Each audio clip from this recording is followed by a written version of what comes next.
नमस्कार विद्यार्थी मित्रांनो, डॉक्टर सुशील स्पॉटलाईट या आपल्या यूट्यूब चॅनलवर तुमचं सर्वांचं स्वागत आहे.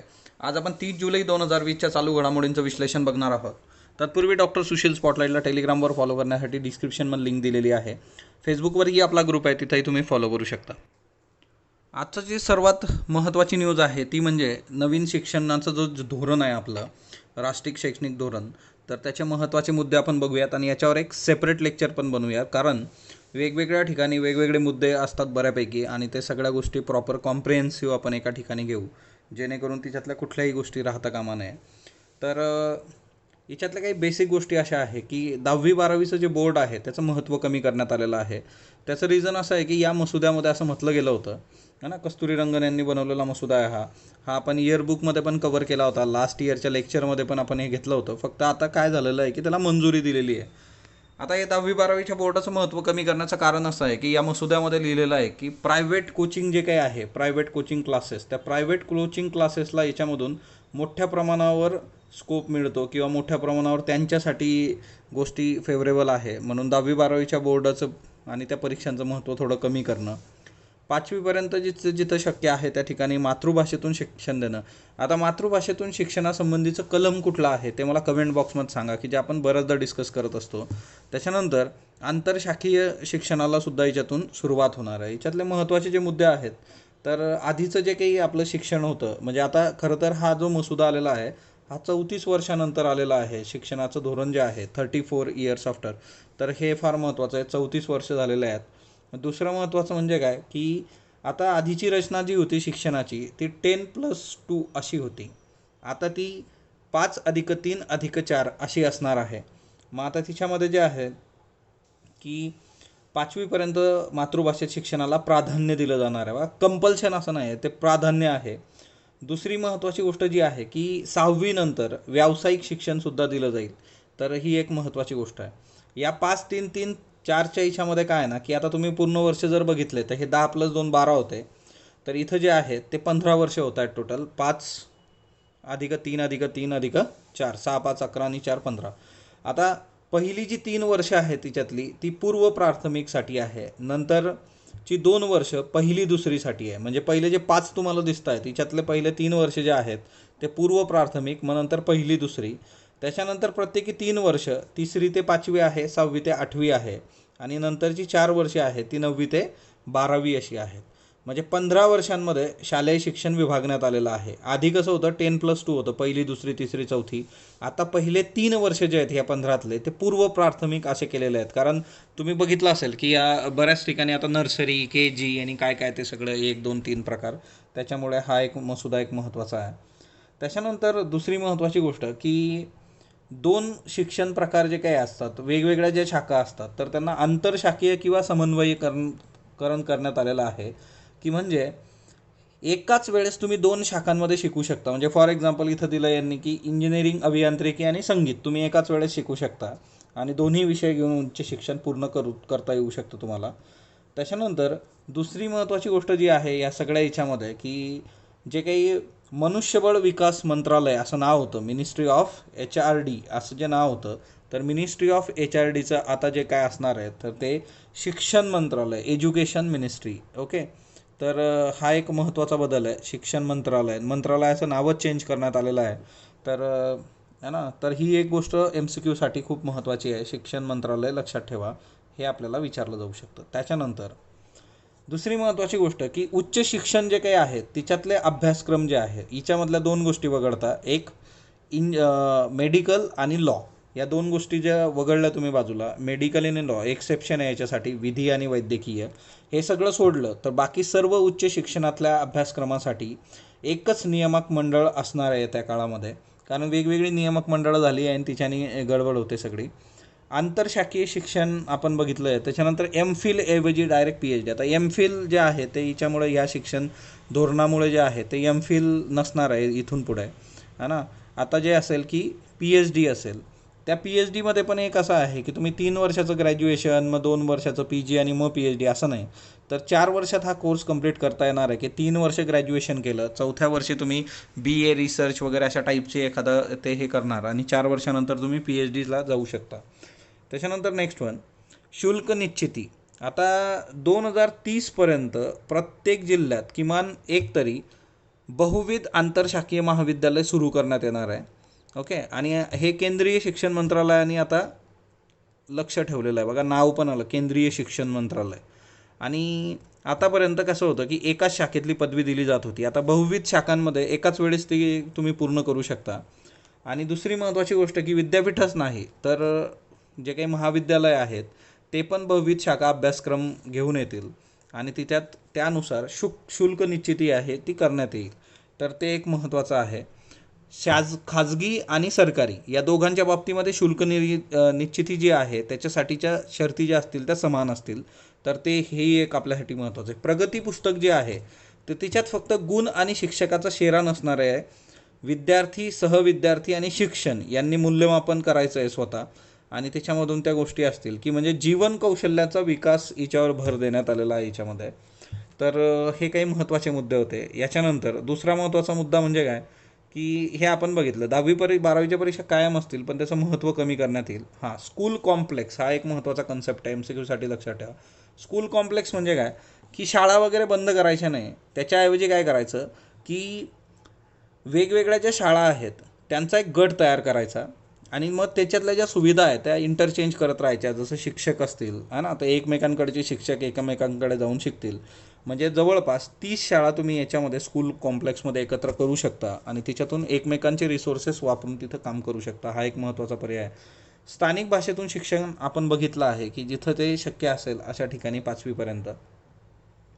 पूर्व प्राथमिक शिक्षण कायद्याच्या कक्षेत. आतापर्यंतचं जे काही होतं की पूर्व प्राथमिकला कसलंही नियंत्रण नव्हतं आणि त्याच्यामुळे आता ह्या धोरणामध्ये पूर्व प्राथमिकला आपण कायद्याच्या कचाट्यात किंवा कायद्याच्या कक्षेत आणलेलं आहे.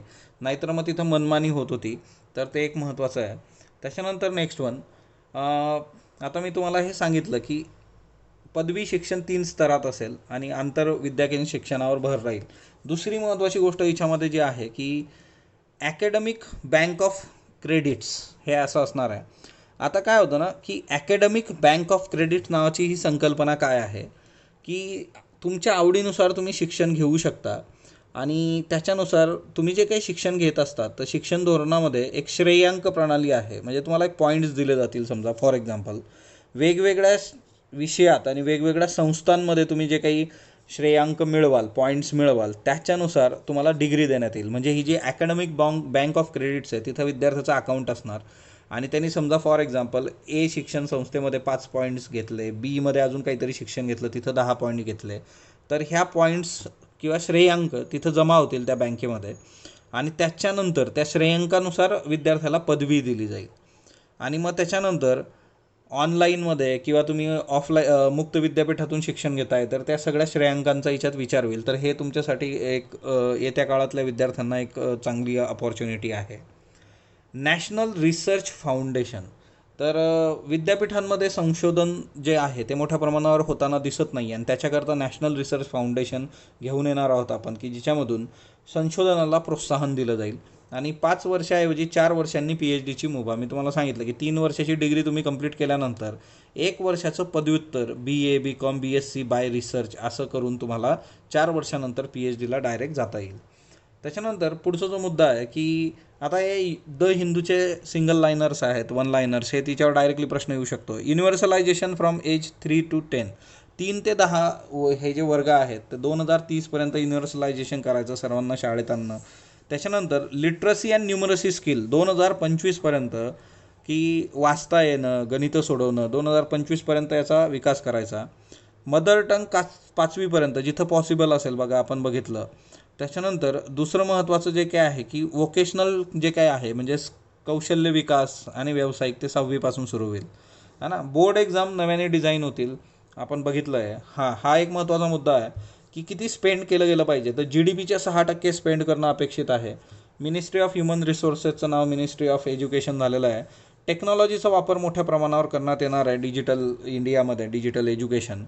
हायर एज्युकेशनच्या बाबतीमध्ये जे आहे की याच्याकरता तुम्हाला कॉलेज ॲफिलिएटेशन फेज्ड इन 15 इयर हे सगळं आपण बघितलेलं आहे. याच्यातलं डिजिटल ड्राईव्ह जे आहे की तंत्रज्ञान कुठं कुठं वापरलं जाईल.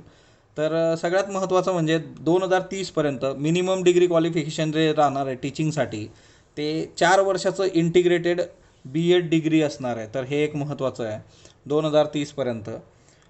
टेक्नॉलॉजी कुठं कुठं वापरली जाईल, तर नॅशनल एज्युकेशन टेक्नॉलॉजी फोरम तयार केला जाईल आणि जिथून तुम्ही तुमच्या आयडियाज एक्सचेंज करू शकता, ज्याच्यामधून शिकणं, असेसमेंट, प्लॅनिंग, ॲडमिनिस्ट्रेशन यासंबंधी. So national education technology forum येणार आहे त्या काळामध्ये, तर ते एक महत्त्वाचं आहे. त्याच्यानंतर इंटिग्रेशन ऑफ टेक्नॉलॉजी केलं जाईल क्लासरूम प्रोसेस इम्प्रूव्ह करण्यासाठी. त्याच्यानंतर digital infrastructure, digital content, capacity building ह्या सगळ्या गोष्टी मिनिस्ट्रीद्वारे सेटअप केल्या जातील. प्रोफेशनल एज्युकेशन जे काय आहे त्याच्यामध्ये युनिव्हर्सिटी असतील, हेल्थ सायन्स युनिव्हर्सिटी असतील, लीगल, ॲग्रिकल्चर युनिव्हर्सिटी असतील. तर या मल्टीडिसिप्लिनरी इन्स्टिट्यूशन बनवलं जाईल यांना. तर हे एक महत्त्वाचं आहे. ओके, म्हणजे स्टँड अलोन एकाच ठिकाणी जास्तीत जास्त गोष्टी जर आणता आल्या तर ते पण बघितलं जाईल. त्याच्यानंतर दुसरं महत्त्वाचं जे आहे की फायनान्शियल सपोर्ट पण दिला जाईल. SC, ST, OBC आणि सोशल इकॉनॉमिकली डिसॲडव्हान्टेज ग्रुप जे आहेत त्यांना इन्सेंटिव्ह याच्यामधून दिला जाईल. त्याच्यानंतर दुसरी महत्त्वाची गोष्ट आहे की प्रायव्हेट इन्स्टिट्यूटला पण प्रमोट केलं जाईल, की ते प्रोत्साहन दिलं जाईल की तुम्हीही स्कॉलरशिप द्या. तर ते एक महत्त्वाचं आहे. स्कॉलरशिपच्या बाबतीमध्ये गव्हर्नमेंटचाच मेजर रोल आहे. हां, हे एक महत्त्वाचं आहे बघा. खुल्या प्रवर्गातलं जे काही आर्थिक दुर्बल घटकांचं आरक्षण आहे ते मराठा समाजाला लागू नाही आहे महाराष्ट्राच्या बाबतीमध्ये. तर हे महाराष्ट्र राज्यामध्ये अशा इश्यू आले होते समोर. तर ती एक गोष्ट लक्षात ठेवा की शैक्षणिक संस्थांमध्ये खुल्या प्रवर्गातलं जे काही आर्थिक दुर्बल घटकांसाठी लागू असलेलं 10% आरक्षण आहे त्याचा लाभ मराठा समाजाला घेता येणार नाही, असं राज्य शासनाच्या वतीने स्पष्ट करण्यात आलेलं आहे. केंद्र शासनाच्या सेवेमधला जो काही कोटा आहे की जो आर्थिक दुर्बल घटकांसाठी आहे त्याचा मात्र लाभ घेता येईल. सो हे एक लक्षात ठेवा बघा. म्हणजे UPSCमध्ये तुम्हाला ते करता येऊ शकतं, MPSCच्या बाबतीत करता येणार नाही. आर्थिक दुर्बल घटकांसाठी 10% आरक्षणाचा लाभ. तर ओके, तर हे एक लक्षात ठेवा. टेक्निकल आहे, तुम्ही थोडं याच्यात बघून घेणं गरजेचं आहे जे विद्यार्थी त्याच्याशी क्लिअर असतील ते. सायबर सिक्युरिटीच्या बाबतीमध्ये ज्या गोष्टी आता होत आहेत की डिजिटल मोठ्या प्रमाणावर झालं आहे आणि सायबर सिक्युरिटीच्या बाबतीत बरीच वाईट परिस्थिती आहे. तर मी फक्त तुम्हाला एक आर्टिकल आहे हिंदूचं, तिच्यातल्या फक्त टर्म्स अंडरलाईन करून देतो की त्या टर्म्स सायबर सिक्युरिटीशी आहे. उद्या तुम्हाला विचारलं जाऊ शकतं की ही गोष्ट कशाशी संबंधित आहे, तर ती सायबर सिक्युरिटीशी असणार आहे. सगळ्यात महत्त्वाची गोष्ट असं म्हटलं जातं की बॉर्डरलेस सायबर स्पेस, की म्हणजे याला बॉर्डर नाही आहेत, पण तसं नाही आहे. याला बॉर्डर आहेत, कारण प्रत्येक देशाचे आपले नियम आहेत, रूल्स रेग्युलेशन आहेत, त्याच्यामुळे याला बॉर्डर येते है ना. आता ते एक बेसिक यांनी सांगितलं होतं की तो महत्त्वाचा एक मुद्दा होता. तर ते एक लक्षात ठेवा. दुसरी महत्त्वाची गोष्ट जी आहे की येत्या काळामध्ये सायबर स्पेसबद्दल आता बघा काय काय इश्यू आहेत. 6 group of government expert GGE cyber security किंवा सायबर स्पेस या दोन गोष्टींशी संबंधित आहे. 1998मध्ये रशियाच्या याच्यातून या सगळ्या गोष्टी समोर आल्या होत्या, त्यांनी पुढाकार घेतला होता. तर सायबर सिक्युरिटी किंवा सायबर स्पेससाठी group of government experts GGE. Okay, त्याच्यानंतर open ended working group OEWG, open ended working group, हा पण एक महत्त्वाचा होता. ओके, तर हे सगळे सायबर सिक्युरिटीसाठी आहे बघा. GGE, OEWG, तर हे 2 MCQसाठी लक्षात ठेवा. त्याच्यानंतर दुसरं महत्त्वाचं जे आहे की याच्यामध्ये पुढचा मुद्दा जो आहे आपला, तर road map for digital cooperation. तर हे अँटोनियो गुटेरेस जे आहेत युनायटेड नेशनचे सचिव, त्यांनी म्हटलं होतं हे road map for digital cooperation. त्याच्यानंतर दुसरं महत्त्वाचं जे आहे की भारताच्या बाबतीत सायबर स्पेससाठी काम करणारी संस्था जी आहे ती आहे computer emergency response team, CERT-IN आपण सेपरेट लेक्चर बनवलेलं आहे, ते मी शेअर करतो तुम्हाला टेलिग्रामला. बघितलं नसेल तर बघून घ्या. आणि हे ministry of electronics and information टेक्नॉलॉजीच्या अंडर येतं सगळं. तर हे MCQसाठी लक्षात ठेवा. ओके, त्याच्यानंतर नेक्स्ट वन की सायबर सिक्युरिटीसाठी बुडापेस्ट कन्व्हेन्शन किंवा convention on cyber crime of council Europe CETS number 185. तर बुडापेस्ट कन्व्हेन्शन MCQसाठी लक्षात ठेवायचं, सायबर सिक्युरिटीसाठी आहे. त्याच्यानंतर नेक्स्ट वन एक आहे बघा पॅरिस कॉल काय, for the trust security in cyber space. हे पण MCQसाठी लक्षात ठेवा. पॅरिस कॉल नावाची जी गोष्ट आहे तीही याच्याकरताच आहे. आणि दुसरा याच्यामध्ये एक अजून होतं ख्राइस्ट बेल म्हणून एक आहे, तर तेही सायबर सिक्युरिटीशी रिलेटेड आहे, है ना. हे जे आहे की हां ख्राइस्ट चर्च कॉल, ओके, तर ही पण एक टर्म लक्षात ठेवा. सो कुठल्या कुठल्या टर्म्स आहेत एकदा जस्ट रिवाईज करून घेऊयात. की पॅरिस कॉल जे आहे ते सायबर सिक्युरिटीशी रिलेटेड आहे. बुडापेस्ट कन्व्हेन्शन सायबर सिक्युरिटीशी रिलेटेड आहे. ख्रिस्टचर्च कॉल सायबर सिक्युरिटीशी रिलेटेड आहेत. ही सर्टिन आपली संस्था आहे जी भारतीय की जी याच्यासाठी काम करते. Roadmap for digital cooperation united नेशनचे जे सेक्रेटरी आहेत त्यांनी म्हटलं होतं. ओपन एंडेड वर्किंग ग्रुप आणि ग्रुप ऑफ गव्हर्नमेंट एक्सपर्ट्स, तर हे सगळं सायबर सिक्युरिटीशी रिलेटेड आहे. त्याच्यानंतर दुसरं महत्त्वाचं जे आहे की स्मोकर जे असतात त्यांना कोविड-19चा जास्त धोका आहे. कारण सिगरेट वगैरे ते हाताने ओटांपर्यंत नेतात आणि हाताचा आणि ओटांचा जे बोटांचा आणि ओटांचा जो स्पर्श असतो तो परत परत होतो. त्याच्यामुळे तो एक महत्त्वाचा इश्यू आहे. टर्की जे आहे, टर्की बऱ्याचदा न्यूजमध्ये होतं, आपण बघितलं पण होतं. तर टर्कीमध्ये नवीन सोशल मीडिया लॉ आणण्यात आलेला आहे. आणि या सोशल मीडिया लॉचं काय वैशिष्ट्य आहे की गव्हर्नमेंटचे जे काही अधिकार आहेत ते वाढवण्यात आलेले आहे. आणि सोशल मीडिया कंटेंट जे आहे तिच्यावर गव्हर्नमेंटचं तिच्यावर हे असणार आहे, म्हणजे जास्तीचं नियंत्रण. आणि गव्हर्नमेंटचे अधिकारी सोशल मीडियावरचा डेटासुद्धा इरेज करू शकतील. ओके, त्याच्यानंतर 5 राफेल विमानं जी आहे ती 29 जुलै काल भारतात दाखल झालेली आहे. 7,000 किलोमीटरचं अंतर कापून फ्रान्समधलं बोर्डक्स येथून मध्ये UAEमध्ये एक हॉल्ट त्यांनी घेतला होता आणि ते भारतात दाखल झालेली आहे हरियाणाच्या अंबाला हवाई तळावर. अंबाला येथे 17व्या स्क्वॉड्रनची ही विमानं भाग असतील. आता 17व्या स्क्वॉड्रनमध्ये यांना टाकण्यात आलेलं आहे आणि यालाचं नामकरण जे आहे गोल्डन ॲरो असं याचं नामकरण करण्यात आलेलं आहे. सो राफेल विमानं जी आहे ती अंबालाच्या 17व्या स्क्वॉड्रनमध्ये असतील आणि त्याचं नाव जे आहे ते गोल्डन ॲरो आहे. फ्रान्सने एकूण 10 विमानं दिलेली आहेत. त्याच्यातली 5 भारतात आणली आहे, पण 5 प्रशिक्षणासाठी अजून फ्रान्समध्येच आहेत. भारताकडे एकूण 42 लढाऊ विमानांच्या क्षमतेस मान्यता आहे, परंतु केवळ 31 विमानं सध्या आपल्याकडे आहेत. ओके, अयोध्येमध्ये मशीद बांधण्यासाठी पण न्यास स्थापन करण्यात आलेला आहे. एकीकडं राम मंदिराचं काम सुरू झालेलं आहे, दुसरीकडं मग आता मशीद बांधण्यासाठीचा न्यास पण स्थापन झालेला आहे. अयोध्येतलं जे धानीपूर नावाचं खेडं आहे तिथं 5 एकर जागा दिलेली आहे मशिदीसाठी आणि सर्वोच्च न्यायालयाचा तो निर्णय होता त्याच्यानुसार हे दिलेली आहे. आता हिच्यामध्ये जे आहे की यासंबंधीची घोषणा जी आहे न्यास स्थापन झाल्याची, तर ते उत्तर प्रदेश सुन्नी सेंट्रल वक्फ बोर्डाचे अध्यक्ष जफर अहमद फारुकी यांनी काल केलं होतं. या न्यासाचं नाव काय आहे तर Indo Islamic cultural foundation. MCQ करता लक्षात ठेवा, इंडो इस्लामिक कल्चरल फाउंडेशन हे न्यास आहे. आणि मशीद, आता इथं काय काय उभं राहणार, मशीद, भारतीय इस्लामिक संशोधन केंद्र, ग्रंथालय आणि रुग्णालय. तर नक्कीच चांगलं हे आहे बघा की फक्त मशीद उभी करून गोष्टी वर्क होतील असं नाही. याच्याबरोबर त्यांनी खूप चांगला निर्णय घेतला आहे की ग्रंथालय, रुग्णालय, भारतीय इस्लामिक संशोधन केंद्र, तर अशा पद्धतीनेच गोष्टी होणं अपेक्षित आहे. म्हणजे एक धार्मिक असणं, संस्कृती आणि सांस्कृतिकता त्या सगळ्या गोष्टी आहेत, पण त्याच्याबरोबर जर आपण सर्वांगीण विचाराचा विचार केला तर ते खूप चांगलं ठरतं. हा जो पुतळा तुम्हाला दिसतोय समोर लोकमान्य टिळकांचा, याला पण 100 वर्ष पूर्ण झाले. 1919 मधला हा पुतळा आहे आणि एकमेव असा पुतळा जो लोकमान्य टिळकांच्या हयातीत तयार झाला होता त्याच्यामुळे. आणि हा आज न्यूजमध्ये होता. तर आणि ज्या पद्धतीचा हा पुतळा आहे तर तो जिवंत वाटतो एकदम. लोकमान्य टिळक हयातीत असतानाचा एकमेव पुतळा आहे हा. कुणी बनवला होता तर केशव बाबूराव लेले यांनी हा बनवला होता 1919मध्ये, 1919. आणि हा पूर्णाकृती पुतळा त्यावेळेस साकार झाला होता. अदरवाईज तुम्ही बघितलं तर बऱ्यापैकी चेहऱ्याचा दोघांना अर्धाकृती वगैरे असतो. तर हा आधी सुरुवातीला मुंबईत होता त्यांच्या मुलाकडे, परंतु नंतरच्या काळामध्ये मुंबईतलं जे दमट हवामान आहे त्याच्यामुळे त्या पुतळ्यावर थोडा परिणाम व्हायला लागला होता आणि त्या हवामानाचा परिणाम त्याच्यामुळे आता तो पुण्यात हलवण्यात आलेला आहे आणि तो पुण्यात असणार आहे. आता त्यांची जी मुलगी आहे केशव लेले यांची, डॉक्टर चित्रा लेले यांच्या घरी हा पुतळा ठेवण्यात आलेला आहे. 9व्या शतकातली शंकराची मूर्ती भारताला परत केली जाणार आहे. 22 वर्षापूर्वी ही चोरी झाली होती. 9व्या शतकातली शंकराची प्रतिहार पद्धतीची मूर्ती आहे आणि ती लंडनमधून भारतात पाठवली जाणार आहे. घटेश्वर मंदिर जे आहे बरौली राजस्थान येथून 1998ला ही मूर्ती चोरी झाली होती. सो हे एक महत्त्वाचं आहे आपल्यासाठी. घटेश्वर मंदिर बरौली राजस्थान इथून 1998ला ही मूर्ती चोरी झाली होती. बघा, हे मंदिराचे रेफरन्सेस थोडे लक्षात ठेवत राहा. ही मूर्ती तुम्हाला दाखवतो.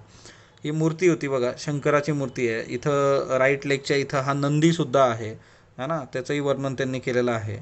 आता चोरट्यांनी काय केलं होतं की सेम अशीच मूर्ती तिथं ठेवून ओरिजिनल मूर्ती पळवली होती, पण ती लंडनचे कलेक्टर जे होते त्यांनी ते सगळं पकडलं आणि त्यांनी ती भारतीय जे काही दूतावास आहे तिथं देऊन टाकलेली होती आणि त्या सगळ्याच्यानं 22 वर्षानंतर ती आता भारतात परत येणार आहे.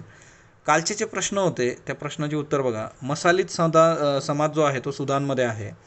PM केअर्स फंडाबद्दल बिनचूक विधान, कॅगद्वारे ऑडिट होते, कॅगद्वारे ऑडिट होत नाही याचं, हा ना. रक्कम 100% करमुक्त आहे, बरोबर आहे, फक्त बंदर अब्बास खालीलपैकी कोणत्या देशात आहे? इराणमध्ये आहे.